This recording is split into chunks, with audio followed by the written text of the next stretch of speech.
हाय मैत्रिणींनो, तर स्वागत आहे तुमचं एका माझ्या नवीन व्हिडिओमध्ये. तर आज आपण बनवणार आहोत थापी वडी आणि झणझणीत रस्सा सोबतच. तर चला व्हिडिओला सुरुवात करूया. इथे घेतलेले आहे मी 1 वाटी बेसन पीठ, त्यानंतर 2-4 मिरच्या. तुम्हाला जेवढं तिखट पाहिजे तेवढं तुम्ही घेऊ शकता. थोडासा लसूण, थोडीशी कोथिंबीर मिक्सरला बारीक करून घ्यायची आपल्याला. थोडेसे जिरे पण घालायचे, त्यात चव छान येते जिऱ्यामुळे. बारीक करून घ्यायचे वाटण. त्यातलं थोडंसं तेल,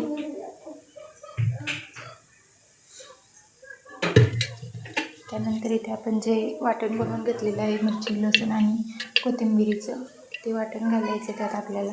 थोडेसे जिरे घालायचे, त्यानंतर ती वाटण घालायचं.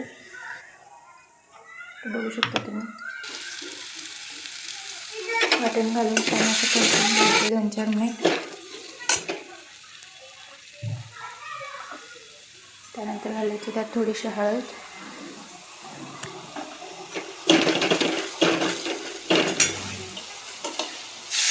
त्यानंतर पाणी. तरी तुम्ही 1 वाटी बेसन पीठ घेतलेलं आहे म्हणून मी इथे 1.5 वाटी पाणी ओतलेलं आहे. तर जास्त ओतलं तर परत पीठ जास्त मग हाटायला लागतं. सांग आता होतं बरोबर मीठ, चवीपुरतं मीठ घालून घ्यायचे. तुम्हाला जेवढं पाहिजे तेवढं घालून घ्या तुम्ही. आणि तुम्हाला पण बेसन पीठ हटताना गाठी होत असतील तर तुम्ही ह्या पद्धतीने करू शकता. इथे मी एका पातेल्यात 1 वाटी बेसन पीठ घेतलं, त्यानंतर पाणी थोडंसं घालून मिक्स करून घेतले. छान अशा गाठी सोडून घेतले, कारण असं केलं की गाठी होत नाही परत. जर तुमच्या होत नसेल तर तुम्ही असं पण पीठ हटू शकता. तर ते इथे तयार केलेलं पीठ मी हटवून घेतलेलं आहे, बघू शकता तुम्ही. असं पीठ हटलेलं आहे, एकही गाठ होत नाही असं जर केलं तर.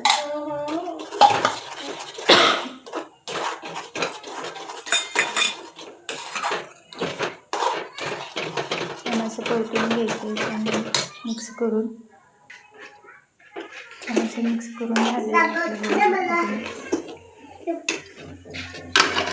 ताट ठेवून 5-10 मिनिट वाफ काढून घ्यायची. 5 मिनिट वाफ काढून घ्यायची. तर थोडं ताट घेतलं, त्या ताटाला सगळीकडनं तेल लावलं. तेल सगळीकडं पसरून लावून घ्यायचे ताटाला. त्यामुळे वडी आपण जी थापतो ती चिटकत नाही, ताटाला निघायला सोपी जाते. तर इकडे पीठ पण आपलं छान असं वाटण झालेलं आहे.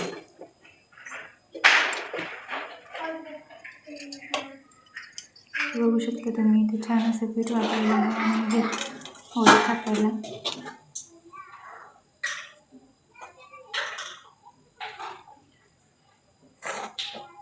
तुम्ही पण ही रेसिपी ट्राय केली का? कमेंटमध्ये नक्की सांगा. व्हिडिओ शेवटपर्यंत बघा. व्हिडिओ आवडला तर लाईक, शेअर, सबस्क्राईब नक्की करा. तर बघू शकता तुम्ही. भाजत होतं त्यामुळे मी आधी उलटण्याने केलं आणि नंतर हाताने केलं, थोडंसं पाणी लावून, कारण नाहीतर चटका बसेल हाताला. त्यामुळे पाणी लावून तुम्ही थांबवू शकता, थोडंसं गार पाणी.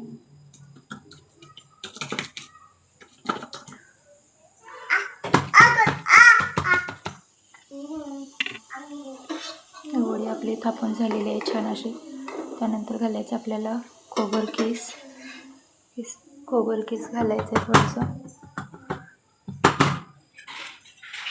त्यानंतर बारीक चिरलेली कोथिंबीर. त्यामुळे खूप छान अशी टेस्ट येते. आणि नॉनव्हेजला सुद्धा ही भाजी मागे सारते, कारण नॉनव्हेजपेक्षा पण भारी भाजी बनते. खायला तर खूप अशी छान चव असते या भाजीची. त्यामुळे आपली थापून झालेली आहे. आणि आमटीसाठी इथे मी पाणी त्याच ह्याचं गरम करून घेतलेले, ते पाणी टाकलं की खूपच छान चव लागतं. त्यानंतर आमटीसाठी इथे मी मसाला तयार करते. ते थोडंसं खोबरं द्यायचं आपल्याला.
Bas ki.